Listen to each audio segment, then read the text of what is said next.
What's up, guys? Nostal-Gi-Oh here, back with another Master Duel deck profile. Today, we're going to be talking about Prank Kids with the DPE and Brave engines in it. This deck's really solid, you know, I mean, it's probably the best deck in the game currently. It's at least one of the best decks in the game currently. And it focuses, once again, on one card combo with Brave and DPE. And that's kind of just the style that Brave puts into the game, right? It's pile decks that play Brave, DPE, and one card combos with a lot of going second cards, and that's exactly what this deck is. Its board is really solid, you know, ending on things like DPE, Griffin Negate, and Battle Butler, or the Bow Wow Bark with the quick play spell Pandemonium Live set, so that you can activate Bow Wow Bark, bring back 2 cards from your grave to your hand, and then you have live Battle Butler, you know, active whenever on their turn. So across the board, just a really powerful deck, and it has resilience to hand traps via the Brave engine, and it's just really good. You can play over 40 cards and play cards like Crossout Designator, or play more of the prank cards. There's a lot of different things that you could play. More hand traps like Nibiru's and Effect Veilers and stuff. Just, you could play over 40 and do that because the deck is just very consistent with, you know, all you need is one of the prank kids to full combo. So there's a lot of different things that you can do about this deck, but this is the build that I've been playing and really been enjoying. So let's get right into it. So starting off with the Prank Kids, we played 3 Dropsies, 2 Lampsies, 2 Fansies, and 1 Roxy's. This is a kind of weird engine, and you can definitely max out on these cards if you want to. A lot of lists will play over 40, and they're going to just be playing like 3 of the main 3 ones, and then probably 1 Roxy's, and maybe 2 Roxy's, but probably just 1 Roxy's. And I think that's a fine way to do it. But I wanted to play 40 cards in this deck, so I cut down to 40, and some of the kids were some of the cuts, and I think that's completely fine.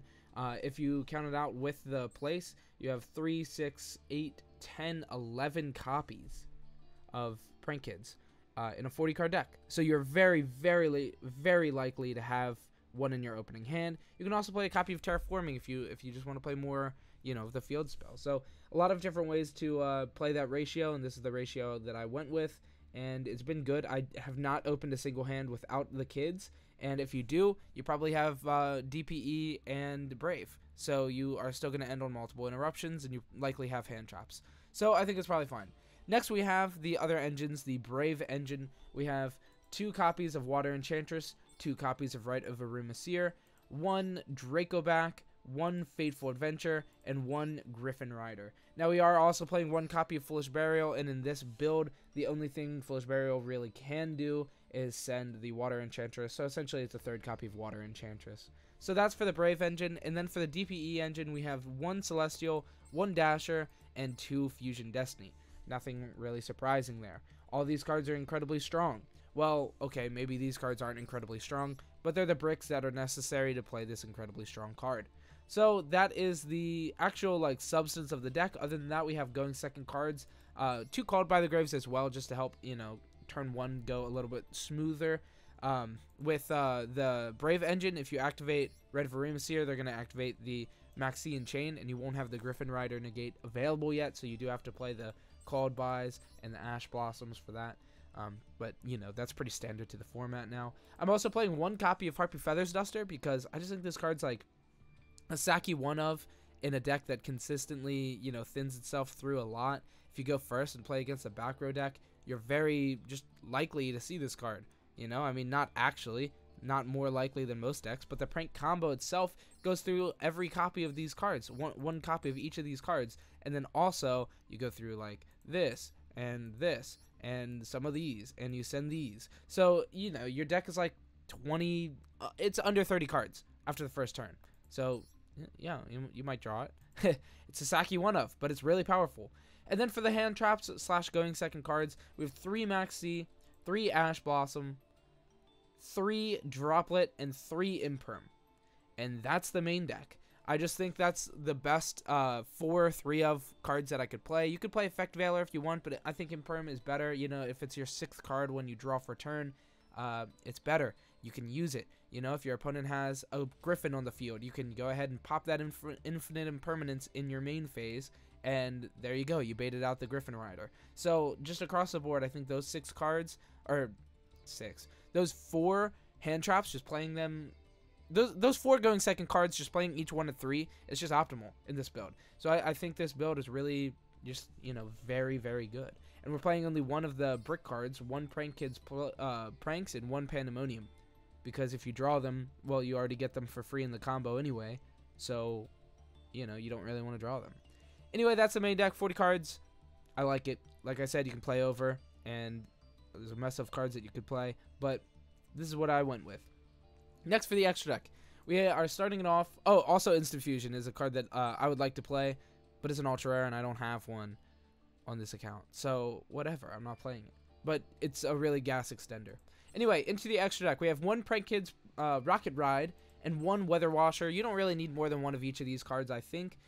You know, that it almost never comes up. Rocket Ride comes up for the combo sometimes, and Weather Washer comes up sometimes on your opponent's turn. Sometimes you just like can't get the full combo on their turn, or they, you know, negate your Bow Wow Bark with a Gamma or something, and you only have 2 kids to work with. So, you know, Washer comes out, and it makes sense. Next, we have the last 2 fusions, DPE and 1 Battle Butler. Battle Butler, you could play a second copy of. It doesn't come up very frequently. Almost nobody can beat the board going first, and then going second, you can dismantle boards very, very efficiently. So you don't really need more than 1 Battle Butler, and if you do, you can typically put it back with Prank Kids Pranks. I know that doesn't really help you on the following turn, but it's still an option that you don't really need in your extra deck. You can definitely play a second one if you want. I don't know what you would cut. You could potentially cut the Totally Awesome. That's really it. You could cut the Nightmare Phoenix. That's another option. So yeah, you could play 2 copies of this card if you wanted to. Next, we have the 1 Totally Awesome, and this card I like a lot, mostly on the second turn. When you're, you know, you go for your Battle Butler play, you can summon out 2 Dropsies in defense if you already have, you know, all these powerful cards on your field. You already have DPE going, you already have the Griffin and the Brave token. You don't really need to just summon out 3 big boys and go for game the next turn. So you can just summon Dropsies, and then your first action is overlaying 2 Dropsies for the Totally Awesome, and that's a really powerful play. So I really like Totally Awesome. I think it's definitely worth playing this deck. It is an ultra rare, so if you're cutting corners, you don't have to play this card. This is the last card I crafted for this deck. I actually played without Totally Awesome for a couple days. But it's incredibly powerful on the you know, the crack pack turn the next turn, and I think for those reasons it's definitely worth playing. Next in the extra deck, we played 1 copy of Link Spider, and this comes up a lot of the time for the combo using the Rite of Arimaseer tokens or the Prank Kids Pranks tokens.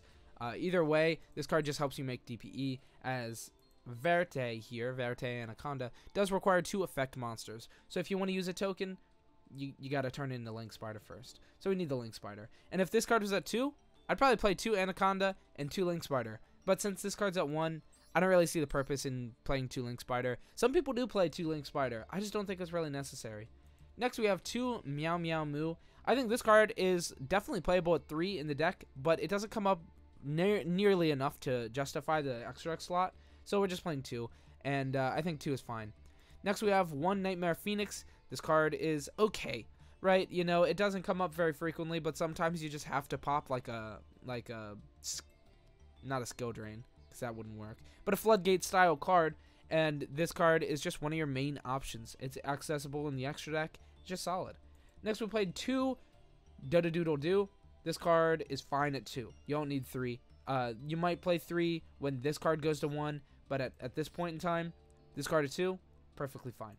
1 Bow Wow Bark, you don't need more than 1. 1 Anaconda, it's at 1. It's the maximum amount we could even play. 1 Nightmare Unicorn into Access Code. This is just a very solid, you know, kill you play. You make Unicorn, spin a card. You make Access Code, pop the rest of their board. Attack for 53, and then usually Battle Butler for 3k. That's 8,300. Boom, big damage, you win the game. It's pretty solid. There is nothing I would change with this deck, period. You know, you can definitely change some stuff. You can add some ratios here. You can add Effect Veiler, Nibiru, cross out Designator. Those are really the only cards that are coming to my mind right now that you should add. Oh, Instant Fusion, the 1 of Instant Fusion would also be really good.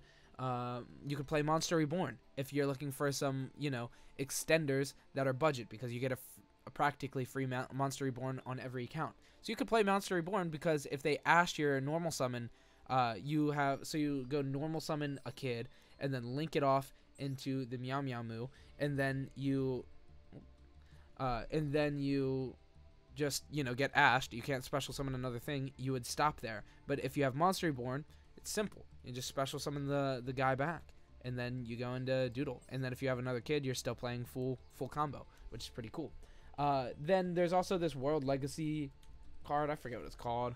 But it's just like a reborn thing. World Legacy Succession. It's another budget option if you just, you know, are looking for budget options in the deck. It's basically a Monster Reborn that works into a Link Zone, which works for the Meow Meow if they ash your first summon. So if you can't afford the Brave cards, the Prank Kids deck is still really powerful. Anyway, that is it for the video. Thanks so much for watching, guys. I hope you enjoyed. Leave a like, comment, subscribe. You know, if you have any different things that you would do with the deck, comment them. And that's it. Goodbye.